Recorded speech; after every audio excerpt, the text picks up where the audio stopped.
Hi everyone, I'm Joe Donnelly, I'm the Trust Head of Estates. Welcome to the Pinnacle Learning Trust. I'm going to be giving you a brief introduction on health, safety and estates across the Trust. Obviously there's a lot to get through, so I'll make a start. This is of course going to be a bit of a whistle-stop tour of health and safety at the Trust, and it is meant to supplement the training you'll complete on the National College platform. I wanted to start by giving a few brief points on our roles defined in the Health and Safety at Work Act. The Pinnacle Learning Trust, as the employer, must provide a safe working environment, provide safe systems of work, prevent harm by assessing and managing risks. As employees, you must follow policies and procedures, act in a way that protects yourself and others from harm, report any hazards, defects or incidents within the trust procedures, and we will come on to how they're reported. In terms of the health and safety policy, it is available to view on the HR site, which you should have been shown at some point during the induction, but it can be found under Trust Policies, Health, Safety and Estates Policies. The Health and Safety Policy gives further details on roles and responsibilities, as well as information on how the Trust manages health and safety. In terms of managing risk, all activities of the Trust must have a formal risk assessment. These assessments are managed at academy level and will already be in place, but additional risks can be found at any time.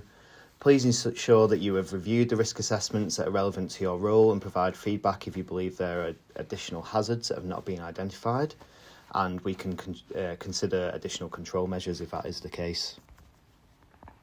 I wanted to cover a couple of areas of fire safety that are relevant to everyone at the Trust.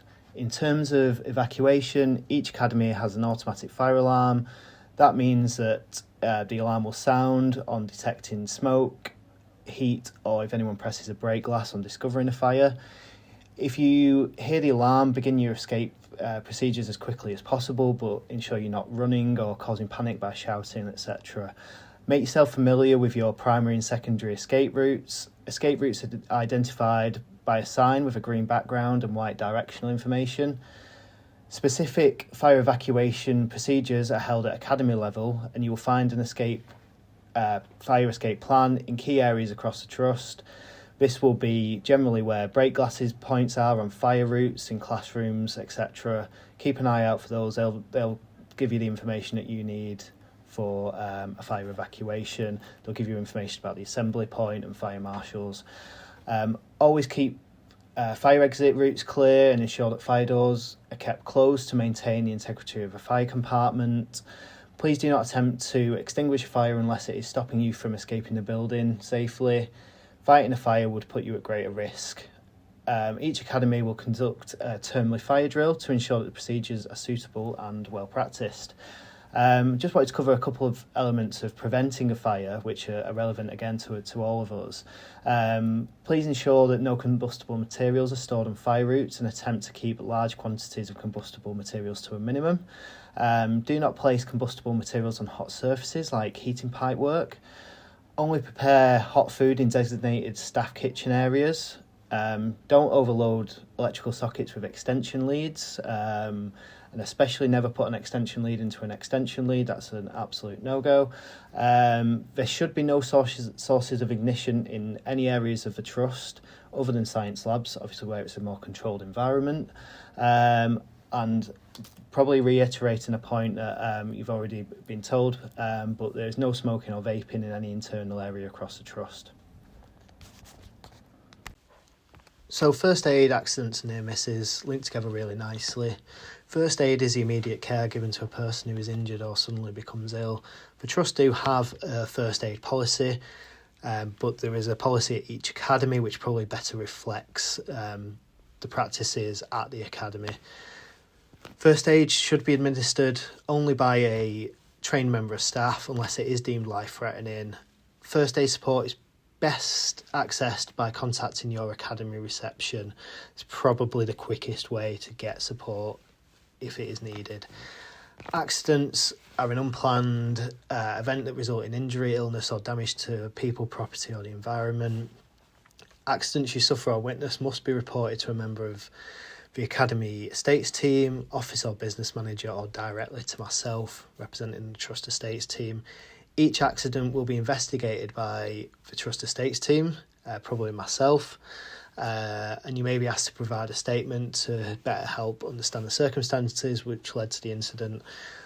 The investigation helps us mitigate similar accidents happening in the future. In a similar note, near misses are an unplanned event that did not result in injury, illness or damage, but had the potential to do so. A near miss must be captured using the near miss form. The near miss form should be submitted using the Every system, which I will come to during this presentation, and they are investigated in the same way that accidents are. So I wanted to cover some key operational health and safety risks that almost everyone at a trust may encounter at some point. Manual handling, wherever possible, request support with manual handling operations from your Academy Estates team, and I say that because we have the equipment that can better support and make it a much safer operation. Do not attempt to lift or move heavy items or items that are beyond your capability, and if manual handling is required, please follow the correct lifting techniques as are shown in the National College training module. In terms of working at height, you should avoid working at height if you're able to. Request support with working at height from your Academy Estates team. Again, we are more familiar with working with access equipment, so hopefully we can support you with that.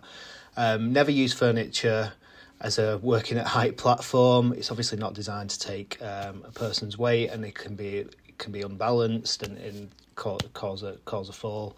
If you are using a step ladder, ensure that it's been recently inspected. There'll be a tag on the side of it. If the tag isn't there, it's potentially fallen off or become lost.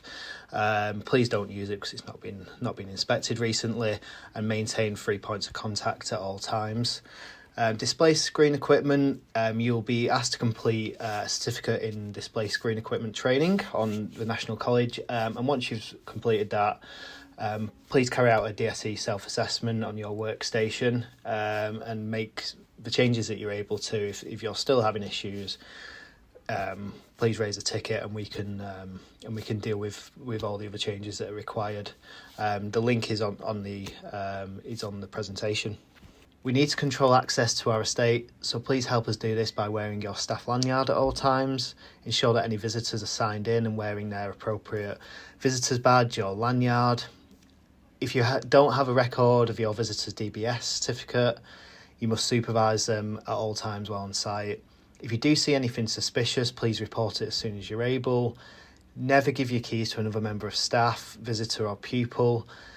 Whenever possible, ensure that the external doors are locked behind you and no one can gain access by tailgating, etc. I want to cover how you best access support from our estates team. Every is the platform used to report all non-urgent estates maintenance requests, accidents and near misses. The most efficient way to ensure your request is addressed is by submitting it using the link above. You should submit an every log for all of the items listed. But if your request is urgent and it could cause immediate harm to yourself, a colleague, a pupil or a visitor, please contact your academy reception as soon as you can. They will find the relevant estates person that will hopefully be able to support with that issue.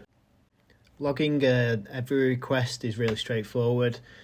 You can either click the link in the slide, or you can also go to your internet browser and search every.education, enter your email address and click login. On the password page, click on the blue button, log in with Google Workspace. Once you're in the platform, on the log issue page, give as much detail as possible. It helps us deal with the issue in a more timely manner. It means we can arrange materials and equipment if required.